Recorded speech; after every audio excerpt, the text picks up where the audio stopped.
Welcome to the SVG-TV news for Thursday, October 29th. I am Khalil Kato with the details. A flash flood warning is in effect for St. Vincent and the Grenadines until 6 a.m. tomorrow. According to the SVG Met Services, moderate to heavy showers, periods of rain and thunderstorms will continue across SVG due to the presence of a tropical wave and an upper-level trough. Rainfall accumulations of approximately 3 inches with isolated higher amounts in mountainous areas are possible during the warning period. The Met Services said during the last 12 hours, rainfall accumulations of approximately 2 inches have been recorded by some stations across the island, and there have been reports of flash flooding. It further notes that due to the saturated nature of the soil, any additional rainfall could lead to more flooding. As a result, the flash flood watch, which is already in effect for SVG, is now upgraded to a flash flood warning. Residents and motorists in areas prone to flooding and landslides or near rivers and streams should continue to be vigilant and take the necessary precautionary measures to protect life and property. A flash flood warning is issued when flooding is imminent or already occurring. No person in isolation will be allowed to vote in the November 5th general elections due to their COVID-19 risk factors. This is one of the agreements reached by health authorities, the Electoral Office, and the political parties on the updated protocols for Election Day. Speaking on NBC Radio today, Supervisor of Elections Dora James said the protocols are grounded in a legal framework and are being guided by 2 pieces of legislation, the Representation of the People's Act and the Public Health Amendment Act 2020. James said the persons in isolation will not be allowed to vote, not because they want to take away their right as a voter, but they must receive clearance or an order from the health authorities to take part in the voting process, and this cannot be granted.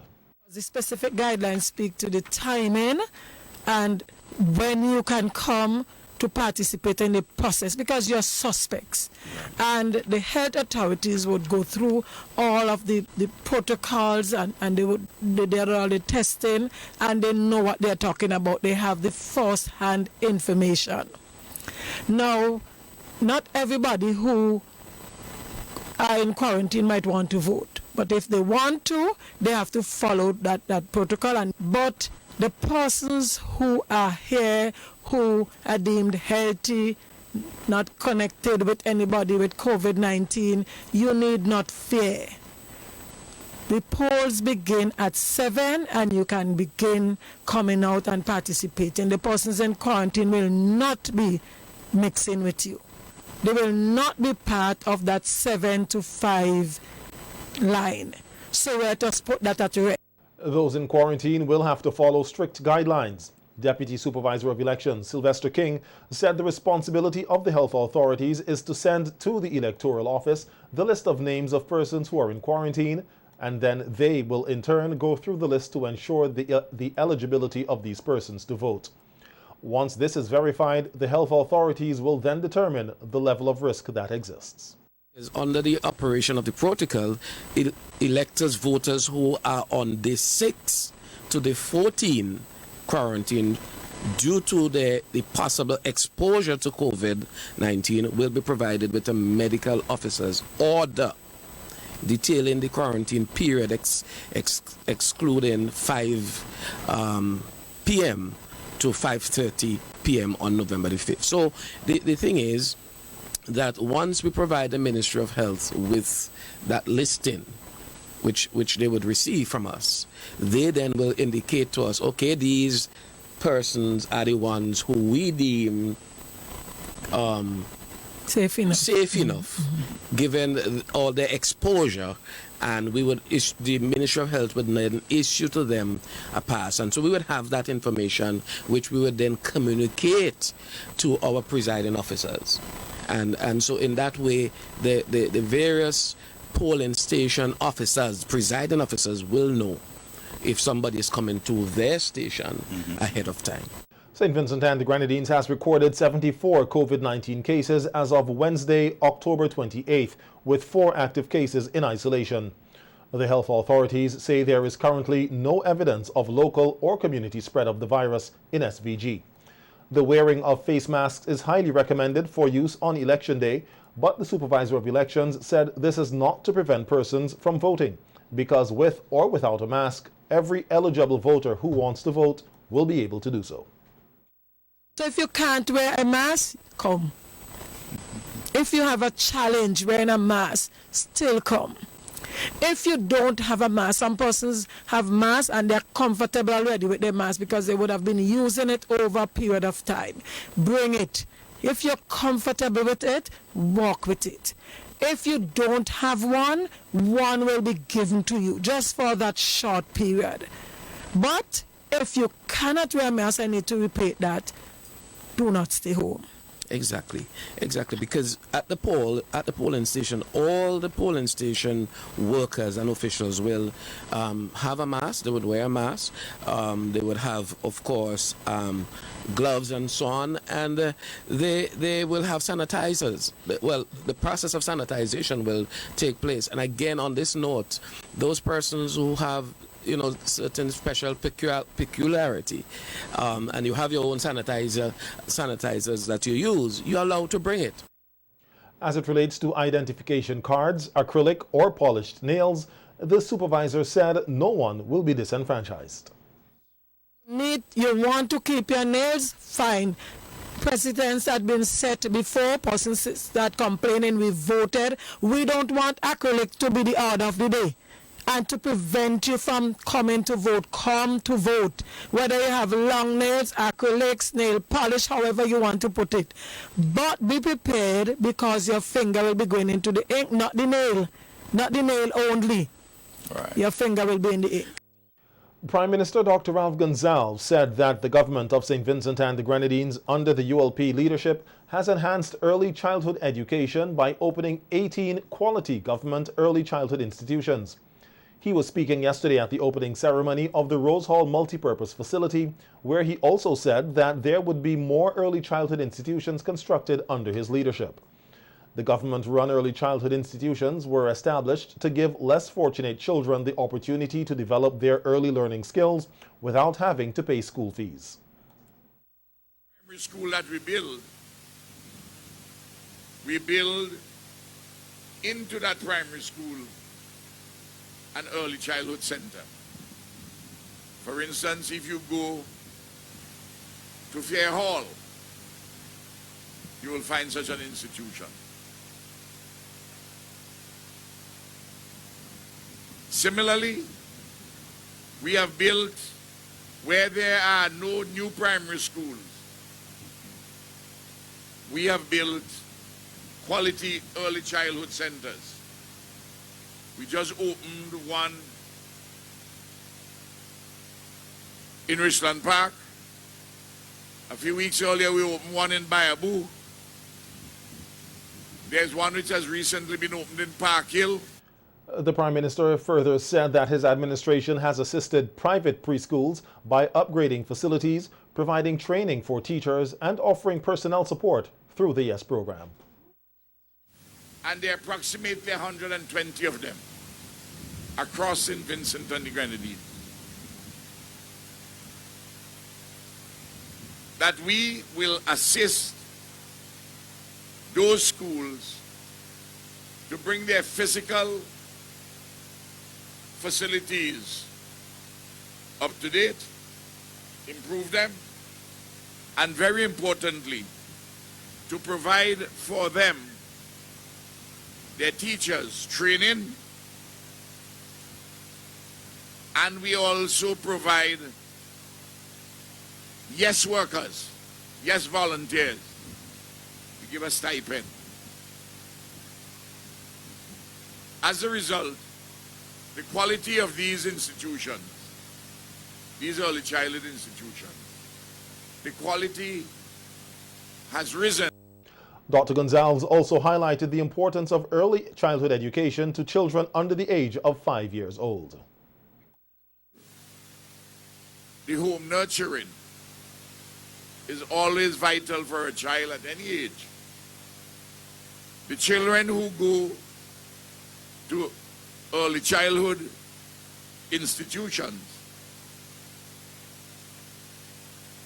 And when they go to early childhood institutions of some reasonable quality, that those children get a head start. And the head start is not just in relation to others. No, it's not a competitive thing. Though those who go genuinely have a head start over those who do not go. But a head start meaning you begin to develop earlier. He said that the government has also ensured that there is excellent leadership in the early childhood institutions, adding that at the teaching division of the community college, an associate degree in early childhood education is being done. The distribution of the first batch of tablets to students commenced today at the SVG Community College, where 2,257 of the devices were given out. Minister of Education Sinclair Jimmy Prince, who helped in the distribution of the tablets, said that it forms part of a widespread distribution intended to ensure that no student is denied access to learning in this country.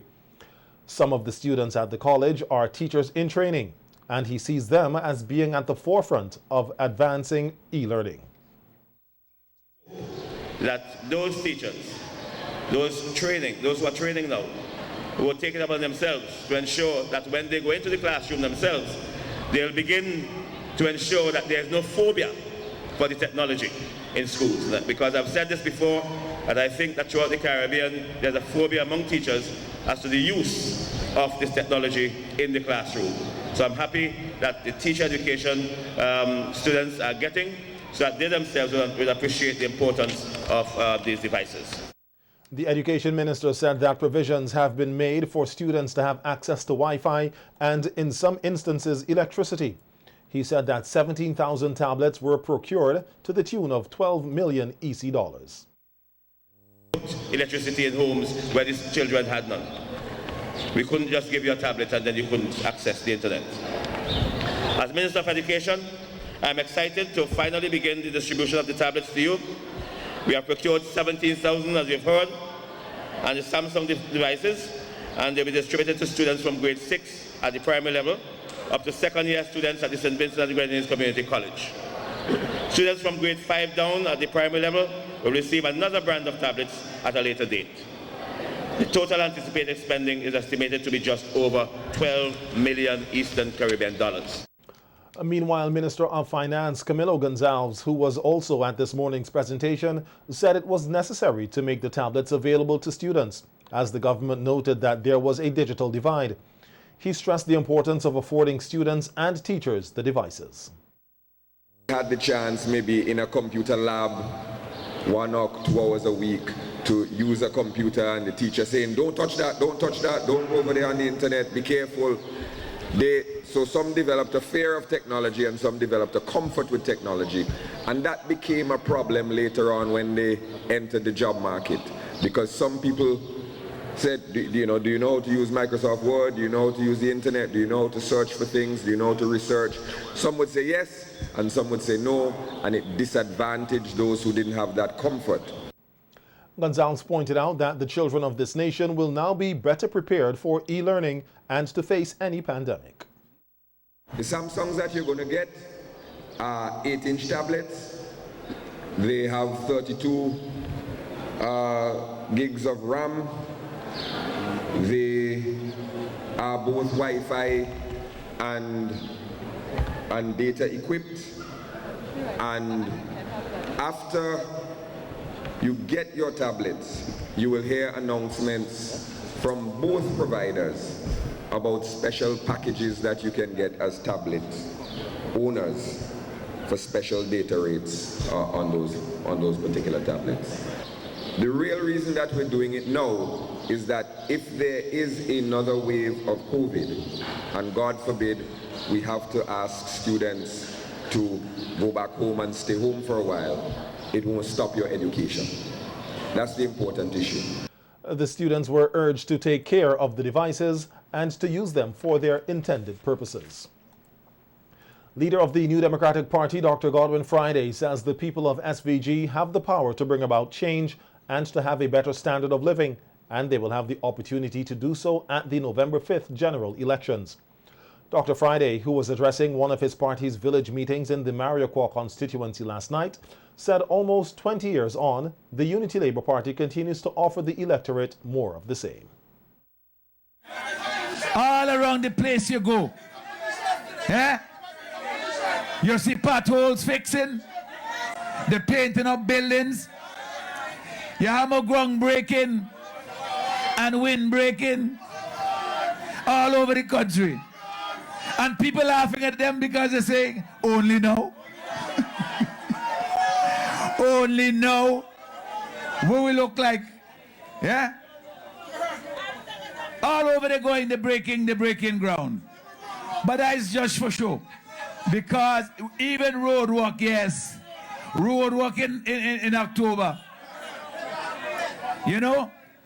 Everything they're doing, because the approach or the modus operandus, the way in which this government operate, the way in which the ULP operate, is they will tell you anything. They will do anything in order to get your vote. And then after the election, if by some miracle they're still there, they go back to the old story, which is they look out for themselves and the rest of us have to watch until election come again. Speaking on the 2018 poverty assessment, which he said the government has failed to complete and make public, Dr. Friday said information from the report shows that over the last 10 years, not only has the country gotten poorer, but it shows inequality has also gotten worse. That the rich or those who are doing well, they are doing better. And those who are catching hell, they are doing worse. So everything is wrong about the way in which this government has led this country. We got poorer all over the country. You hear this, it's the same people getting all the time. And that is what shows up in their own poverty report. Because when you hear that the people who have are getting more and the people who don't have are getting poorer, that is another way of saying the same thing. Those who have, they're feeding at the trough and the rest of the country are suffering. We can't continue like this, my dear people. After 20 years in office, these fellas, they have delivered an economy that doesn't work. Last year, before COVID-19 struck, the growth rate, that is to say how fast our economy was growing, was 0.4%. That means it didn't grow at all. And it was the worst in the entire OECS. Accusing the ULP of taking the Vincentian people for granted, Dr. Friday said they deserve better. Nothing will fall to the ground because we have experienced this, the kind of arrogance of this government. They don't want to negotiate with public servants. They don't recognize them because what? I am prime minister and all is just, you know, you're walking in the hospital, you're walking here, you're doing so on and so forth. Never mind that they are there to represent the workers. Total contempt. And all of a sudden they're saying they're going to respect collective bargaining. They're going to respect salary negotiations. They're going to deal with the pension problems of the public service, which are serious. They're going to do all these things. Now that you come and you're facing down the barrel and you're seeing the end of the rope and all those things that are telling you that your time is up and you're coming with all your promises. Well, as Mazad say, wall falling down too late. President of the Cannabis Revival Committee, Junior Spirit Cottle, says the committee is not pleased with the proposal on marijuana made by the New Democratic Party's candidate for North Leeward, Roland Patel Matthews, at a political meeting of the NDP. Matthews said the party, if elected, would reorganize and reshape legislation on marijuana in this country. But this pronouncement did not rest well with Cottle and some ganja farmers. Cottle said such a move will take time and cause a delay in plans that are already on stream. So we are saying is that by the time all those training, and mind you, we are already in discussions with both local and foreign investors who have expressed interest in purchasing our cannabis. So by that time, the investors with the money gone. Nah, right now we're hungry. Right now traditional cultivators want money. We can't wait that long. I'm sorry. Cottle said if the NDP wins the November 5th elections, naturally the Minister of Agriculture will change. But he is worried that the traditional cultivators would be disadvantaged, as they have already invested time and money into the medicinal marijuana enterprise. We have done our own survey. Traditional cultivators are saying, you have given us. We have an amnesty at present. Our cannabis has not been eradicated. We have spent thousands of dollars on the land producing ganja. And then we have to wait. If you get into office, you have to reshape the legislation. You have to move, Gerald. Cottle said the New Democratic Party candidate, Matthews, who may be the agriculture minister, has good intentions and has some good proposals. However, they will have to proceed with caution. He mentioned about smoking, and he mentioned about each household having about 6 or so plants. We in the CRC, on principle, support that. We would like to see what he has said here. But the thing is that, bearing in mind the international situation and the local situation, we have to proceed with caution. Mr. Thompson mentioned about cross-pollination, and that's an important point. But we ourselves, if we don't careful how we do it, we're going to harm our own interests. Plans for the development of the St. Vincent and the Grenadines Sandals Resorts International (SRI) moved a step further this week with the signing of a commencement contract at Cabinet Room on Monday. Prime Minister the Honorable Ralph Gonsalves, Minister of Tourism the Honorable Cecil Mackey, and Deputy Chairman of SRI Adam Stewart signed the contract in the presence of a number of officials from government and Sandals Resort International. Stewart said construction work on the resort is scheduled to commence in April next year, with the proposed date for opening set for December 2022. He said around 1,000 workers will be employed on the project at the peak of construction. The proposed Beaches Sandals SVG Resort will accommodate, on average, 1,200 guests, with facilities including a conference center to seat 300, an overwater chapel, a La Soufrière volcano water park, bowling alley, Pirates of the Caribbean kids feature, walking and BMX trails, food court, restaurants, nightclub, and sporting facilities. Prime Minister Gonsalves described the master plan as good stuff and said he was looking forward to the commencement of construction work on the project at Bookament Bay.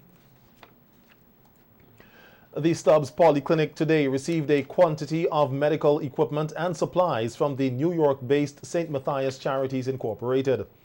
The nonprofit organization, established in May 2012, focuses on the educational, humanitarian, and religious aspects of the lives of people and has extended goodwill to many Vincentians through several missions.